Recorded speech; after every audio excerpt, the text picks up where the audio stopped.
बिस्मिल्लाहिर्रहमानिर्रहीम। अस्सलामुअलैकुम ग्रेड 7। क्या हाल है आपके?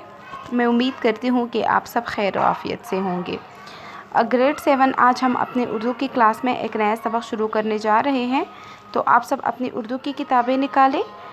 ये है आपका पेज नंबर 49, ठीक है। पेज 49 पे हम एक नया सबक शुरू करने जा रहे हैं, सो आप सब अपनी किताबें निकालें, ठीक है। ऑल राइट ग्रेड 7, आपके नए सबक में जिसका नाम है हवाई जहाज़ की ईजाद, इस सबक में हम दो भाइयों के बारे में पढ़ेंगे, ठीक है, जिन्होंने नामुमकिन को मुमकिन बना के पूरी दुनिया को हैरान कर दिया, ठीक है।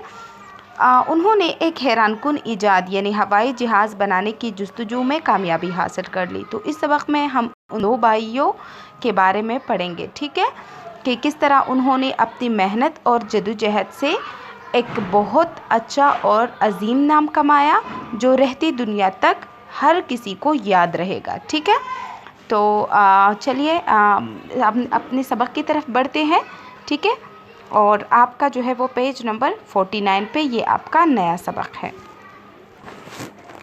ओके ग्रेड 7, तो हमारे सबक का नाम है हवाई जहाज़ की ईजाद, ठीक है।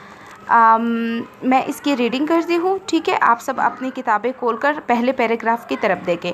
हर इंसान बचपन ही से बहुत से ख्वाब देखता है। ख्वाब मीन सपना, और इन ख्वाबों में से कुछ ख्वाब पूरे हो जाते हैं और कुछ नहीं। इस तरह जब इंसान परिंदों को देखता था तो उसका भी जी चाहता था कि काश मेरे भी पर हो, या कोई दास्तानों में सुनाई जाने वाली जादुई कालीन हो जिस पर बैठकर फ़िज़ाओं की सैर करूं, ठीक है। तो ये हर इंसान में बचपन ही से जो है वो हर इंसान की कोई ना कोई ख्वाब जो है वो ज़रूर होता है। कोई ना कोई जो है वो उसकी दिल में या फिर उसकी जहन में एक ऐसा सपना ज़रूर होता है जिसको पूरी करने के लिए वो जो है वो अब बहुत मेहनत करता है और बहुत ही कोशिश करता है। तो इस तरह जब इंसान पुराने ज़माने में परिंदों को देखा करता था तो उसका भी दिल चाहता था कि काश मेरे भी पर हो जाए, या फिर जो है वो कोई ऐसी चीज़ जादुई कालीन या फिर कोई ऐसी चीज़ मुझे मिल जाए जिस पर मैं बैठकर भी हवाओं का सैर कर सकूं, फ़िज़ाओं में उड़ सकूं। इस तरह के ख्वाब अमेरिकी बाशिंदे विल्बर राइट और उसके छोटे भाई आर्वेल राइट ने भी देखे। विल्बर राइट 16 अप्रैल 1867 को अमरीकी रियासत इंडियाना में पैदा हुआ। उसका छोटा भाई आर्वेल राइट 19 अगस्त 1871 को रियासत ओहायो में पैदा हुआ। दोनों भाई तमाम उम्र इकट्ठा रहे। वो भाई होने के साथ साथ गहरे दोस्त भी थे। वो साथ रहते, साथ खेलते और साथ ही काम करते थे। ये दोनों भाई मिल्टन राइट नामी एक पादरी के बेटे थे। राइट बिरादरान के वालिद अक्सर चर्च के मामलात के सिलसिले में सफ़र में रहते थे।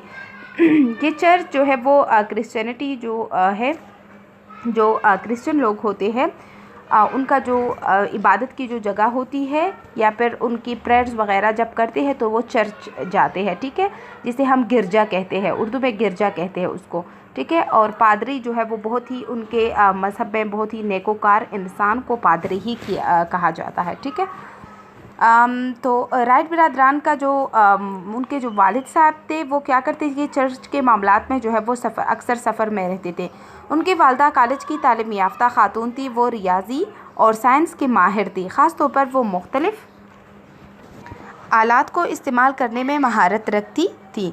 वो ख़ुद भी मुख्तलिफ़ चीज़ें बनाती रहती थी। आर्वेल ने अपने बचपन के बारे में लिखा, हम खुशकिस्मत थे कि हमने एक ऐसे माहौल में परवरिश पाई जहाँ बच्चों की हौसला अफजाई की जाती थी कि जो चीज़ उनकी तजस्सुस को उबारे उसके बारे में खोज लगाए। यानी वो जो है वो अपने बचपन के बारे में लिखते हैं कि हम खुशकिस्मत थे क्योंकि हमने एक ऐसे माहौल में परवरिश पाई थी जहाँ बच्चों की जो है वो हौसला अफजाई की जाती है। अगर उनकी जो है वो अगर कोई भी चीज़ के बारे में उनकी जुस्तजू या फिर उनका शौक़ उभरे कि मतलब जो है वो मुझे ये चीज़ करना है या फिर उसके बारे में जो है वो मुझे तलाश करना है, तो फिर वो इसके बारे में खोज लगाए तो इस चीज़ की वजह से उनको क्या मिलता, हौसला अफजाई मिल जाती, ठीक है। घर में पढ़ने लिखने का रुझान गालिब था। रुझान का मतलब है शौक़, गालिब था या तवज्जो, या जिस चीज़ की तरफ हमारा झुकाव बहुत ज़्यादा होता है उसको रुझान कहते हैं। 2 लाइब्रेरीज़ थे।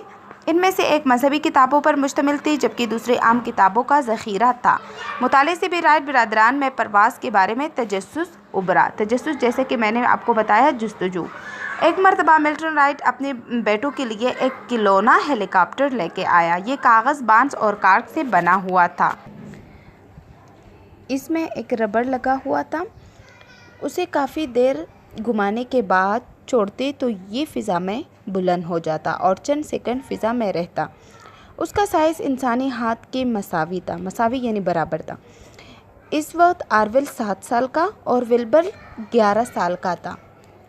दोनों बच्चों के दिल में उड़ान की चिंगारी तो पहले ही मौजूद थी। इस खिलौने को पाकर वो चिंगारी मज़ीद भड़क उठी, यानी वो शौक़ मज़ीद भड़क उठा। वो शौक़ मज़ीद जो है वो तेज़ हो गया, या फिर उसको जो है वो मज़ीद तक़वियत मिली। दोनों भाई इस खिलौने से खेलते रहे। ये खेल उन्हें बहुत भाया यानी बहुत अच्छा लगा, पसंद आया। वो हर वक्त उससे खेलते रहते। आखिरकार कागज़ फट गया और रबड़ टूट गई। उन्होंने वैसा ही खिलौना बनाने की कोशिश की, मगर इसका वज़न इस कदर ज़्यादा हो गया कि उसका उड़ना मुमकिन न था। खिलौना हेलीकॉप्टर बनाने का तजुर्बा अगरचे नाकाम हो गया, ताहम अब उन्हें एक नया ख्याल सोचा। वो पतंगे बनाकर अपने दोस्तों को बेचने लगे। उन्होंने कई डिज़ाइन आजमाए, भला आखिर वो सही डिज़ाइन बनाने में कामयाब हो गए। अब पतंगे यूँ उड़ते जैसे उन्हें पर लगे हो।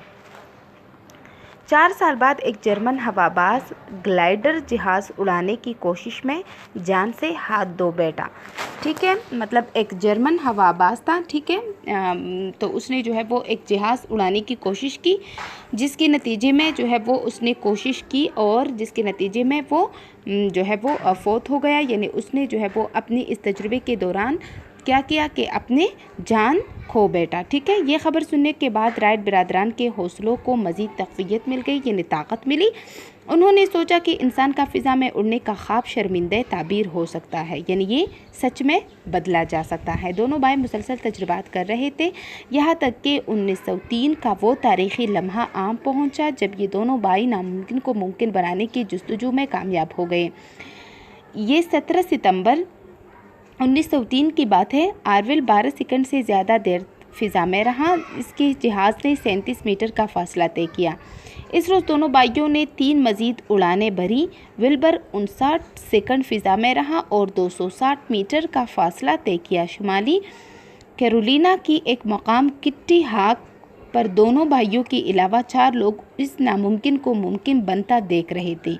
एक आदमी ने इस मंजर को कैमरे के आंख से हमेशा के लिए महफूज कर लिया। अगरचे फ़िज़ा में उड़ने का कामयाब तजुर्बा हो चुका था, ताहम ज़्यादातर लोग इसके कारनामे से नावाकिफ़ थे। वो इस बात पर यकीन करने को तैयार ही ना थे कि इंसान फ़िज़ा में उड़ सकता है। 1907 में विल्बर फ्रांस गया और उसने 90 मीटर की बुलंदी पर उड़ने का अमली मुजाहिरा किया। एक फ्रांसीसी कंपनी विल्बर को उड़ने वाली मशीन बनाकर देने पर आमादा हो गई। जिन दिनों विल्बर फ्रांस में था, आरवेल ने अमेरिका में कामयाब परवाज़ें की। उनमें से एक परवाज़ 1 घंटे तक जारी रही। अमेरिका का जंगी महकमा राइट बिरादरान का जहाज़ ख़रीदने पर तैयार हो गया। देखते ही देखते राइट बिरादरान की शोहरत को पर लग गए। अखबारात में उनके बारे में लंबी लंबी कहानियाँ छपने लगे। वो हीरो बन चुके थे। जहाँ जाते लोग उनके पीछे पीछे चलते। लेकिन दोनों भाइयों को शोहरत से कोई सरोकार नहीं था, यानी उनको जो शोहरत मिली थी तो उससे कोई सरोकार का मतलब है वास्ता या ताल्लुक़ न था। वो वापस अपने कस्बे में आ गए और अपने जहाज़ को खूब से खूबतर बनाने की कोशिशों में लग गए।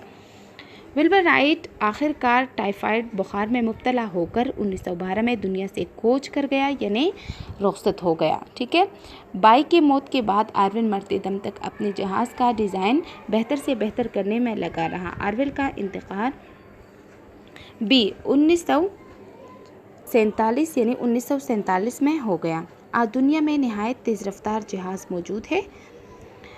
खलाई गाड़ियों ने खला की तखसीर को मुमकिन बनाया है। खला की तखसीर यानी खला को काबू में करना, काबू में लाना, उस तक पहुंचना। ठीक है, इसको मुमकिन बना दिया है। लेकिन अमेरिका के शहर वाशिंगटन की फ़िज़ाई व खलाई अजायब घर में रखा गया पहला हवाई जहाज़ दुनिया को याद दिला रहा है कि ये सब राइट बिरादरान की पहले कदम की बदौलत मुमकिन हुआ। इसका मतलब है कि अगर इंसान किसी चीज़ को करने की कोशिश करे, जस्तजू करे, उसको जो है वो उसके लिए मेहनत व मुशक्क़त करे, तो वो हर तरह और हर चीज़ में जो है वो कामयाब हो सकता है और वो अपने मकासद को हासिल कर सकता है। ठीक है, तो आपने इस सबक की जो है वो अच्छी से फिर से पढ़ाई करनी है, इसके वर्ड्स मीनिंग को जो है अच्छे से याद करना है और अपना ढेर सारा ख्याल रखें। अल्लाह हाफिज़।